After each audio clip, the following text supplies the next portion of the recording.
स्वागत है। आज का टॉपिक है अर्थशास्त्र में भारत का आर्थिक लचीलापन और विकास संचालक। देश के लिए अनुमानित पूंजीगत व्यय गुणक के अनुसार देश का आर्थिक उत्पादन पूंजीगत व्यय की मात्रा से कम 4 गुना बढ़ेगा। राज्य भी अपनी पूंजीगत व्यय योजनाओं के साथ अच्छा प्रदर्शन कर रहे हैं। केंद्र सरकार की तरह राज्यों के पास भी पूंजीगत कार्यों के लिए केंद्र की अनुदान सहायता और 50 वर्षों में चुकाने योग्य ब्याज मुक्त ऋण द्वारा समर्थित का एक बड़ा पूंजी बजट है। भारत का बैंकिंग क्षेत्र भी ऋण की मांग को पूरा करने के लिए आगे आया है, क्योंकि 2022 की जनवरी मार्च तिमाही के बाद से वर्ष दर वर्ष ऋण की वृद्धि दोहरे अंकों की रही है और अधिकांश क्षेत्रों में यह वृद्धि जारी है। सार्वजनिक क्षेत्र के बैंकों के वित्त में एक महत्वपूर्ण बदलाव देखा गया। नियमित अंतराल पर लाभ अर्जित किए जा रहे हैं और उनकी गैर निष्पादित संपत्ति एनपीए को भारतीय दिवाला और शोधन अक्षमता बोर्ड IBBI द्वारा वितरित रूप से समाधान या परिसमापन किया जा रहा है।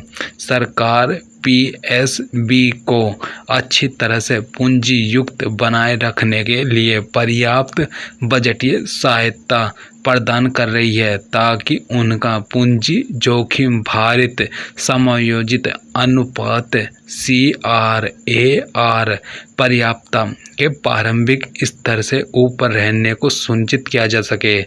वित्तीय ताकत ने बैंकों को कम ऋण वित्त पोषण को पूरा करने में मदद की है, जिसे वित्त वर्ष 23 में अब तक कॉरपोरेट बॉन्ड और बाहरी वाणिज्यिक उधार ECB द्वारा समर्थन मिला है। कॉरपोरेट बॉन्ड पर बढ़ती प्राप्तियां और ECB पर उच्च ब्याज हेजिंग लागत ने इन लेखा पत्रों को पिछले वर्ष की तुलना में कम आकर्षक बना दिया।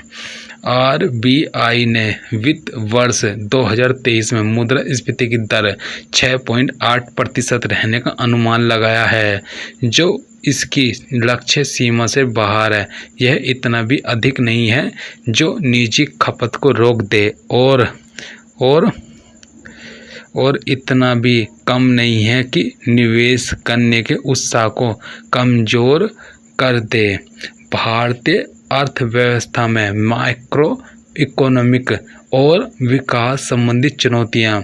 भारत पर महामारी के प्रभाव के कारण वित्त वर्ष 2021 में एक महत्वपूर्ण GDP संकुचन देखा गया। वित्तीय वर्ष 2022 में भारतीय अर्थव्यवस्था जनवरी 2022 की ओमिक्रॉन लहर के बावजूद पटरी पे आने लगी थी। इस तीसरी लहर ने भारत में आर्थिक गतिविधियों को उतना प्रभावित नहीं किया जितना महामारी की लहरों ने जनवरी 2022 में इस प्रकोप शुरू होने पर प्रभावित किया था। फिर इसमें आएगा, इसमें है यूरोप में संघर्ष ने वित्त वर्ष 2023 में आर्थिक समृद्धि और मुद्रास्फीति की प्रत्याशा में एक संशोधन आवश्यक कर दिया। जनवरी 2022 में देश की खुदरा मुद्रास्फीति RBI की स्वीकार्य सीमा से ऊपर चली गई थी। यह नंबर से 6% के लक्ष्य सीमा के ऊपरी छोर से नीचे लौटने से पहले 10 महीनों के लिए लक्ष्य सीमा से ऊपर रही। इसमें कहा गया कि वैश्विक वस्तुओं की कीमतें कम हो सकती है, लेकिन संघर्ष पूर्व के स्तरों की तुलना में अभी भी अधिक है और उन्होंने CAD को और बढ़ा दिया, जो पहले से ही काफ़ी बढ़ा हुआ है। वित्त वर्ष 2023 में भारत के पास CAD को वित्त पोषित करने और भारतीय रुपये में अस्थिरता का प्रबंधन करने के लिए तथा अंतर्राष्ट्रीय विदेशी मुद्रा बाजार में हस्तक्षेप करने के लिए पर्याप्त विदेशी मुद्रा भंडार है।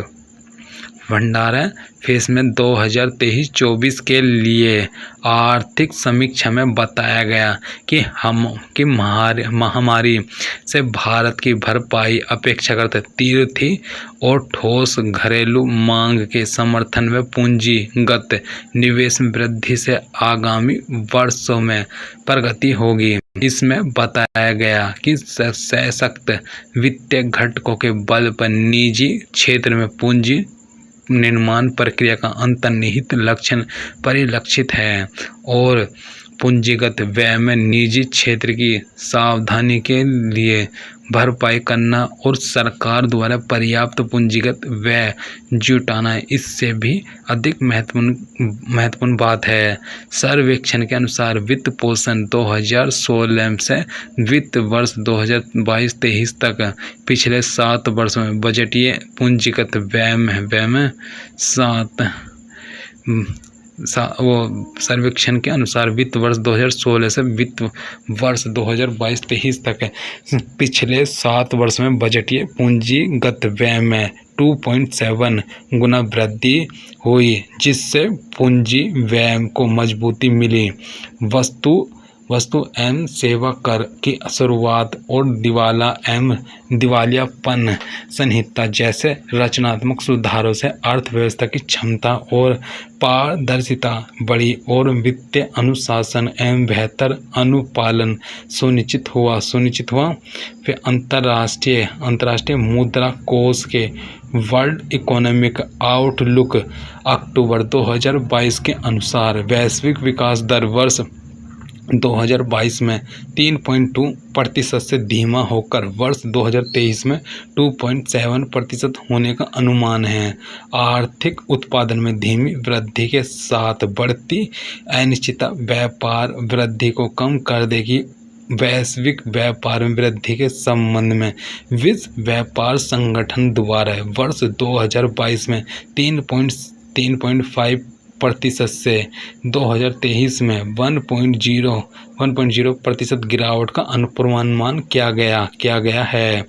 वह दृष्टि से चालू खाता क्षेत्र शेष के जोखिम अनेक क्षेत्रों से उत्पन्न होते हैं, जबकि वस्तुओं की कीमतें रिकॉर्ड ऊंचाई से कम हो गई। वे अभी भी संघर्ष पूर्व के स्तर से ऊपर हैं। वस्तुओं की उच्च कीमतों के बीच मजबूत घरेलू मांग से भारत के कुल आयात बिल में वृद्धि होगी और चालू खाता शेष में लाभकारी विकास को बढ़ावा मिलेगा। वैश्विक मांग में कमी के कारण निर्यात वृद्धि को स्थिर करके इन्हें और बढ़ाया जा सकता है। यदि चालू खाते के घाटे में और वृद्धि होती है तो मुद्रा पर मूल्यह्रास का दबाव बढ़ेगा। बढ़ी हुई मुद्रास्फीति शक्ति की प्रक्रिया को लंबा कर सकती है और इसलिए उधार लेने की लागत लंबे समय तक अधिक रह सकती है। ऐसे परिदृश्य में वैश्विक अर्थव्यवस्था वित्तीय वर्ष 2024 में कम वृद्धि हो सकती है, तथापि धीमे वैश्विक विकास के परिदृश्य से तो उम्मीदें पैदा होती हैं। तेल की कीमतें कम रहेगी इसमें और भारत का CAD वर्तमान की स्तर से बेहतर होगा। कुल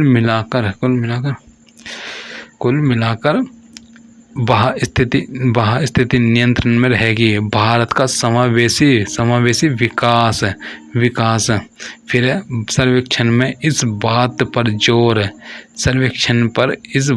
पर जोर दिया गया कि विकास तब समावेशी होता है जब यह रोजगार सृजित करता है। आधिकारिक और गैर आधिकारिक दोनों स्रोत इस बात की पुष्टि करते हैं कि चालू वित्त वर्ष में रोजगार के स्तर में वृद्धि हुई है। आवधिक संबल सर्वेक्षण PLFS से पता चलता है कि 15 वर्ष और उससे अधिक आयु के लोगों के लिए शहरी बेरोजगारी दर सितंबर 2021 20 सितंबर 2021 को समाप्त तिमाही में 9.8% से घटकर एक वर्ष बाद सितंबर 2022 को समाप्त तिमाही में 7.2% हो गई। इसके साथ समबल भागीदारी फिर इसमें आएगा, इसमें है इसके साथ साथ समबल भागीदारी दर LFPR में भी सुधार हुआ। यह वित्त वर्ष 2023 की शुरुआत में अर्थव्यवस्था के महामारी से प्रेरित मंदी से उभरने की पुष्टि करता है। वित्त वर्ष 2021 में सरकार ने आपातकालीन क्रेडिट लाइन गारंटी योजना की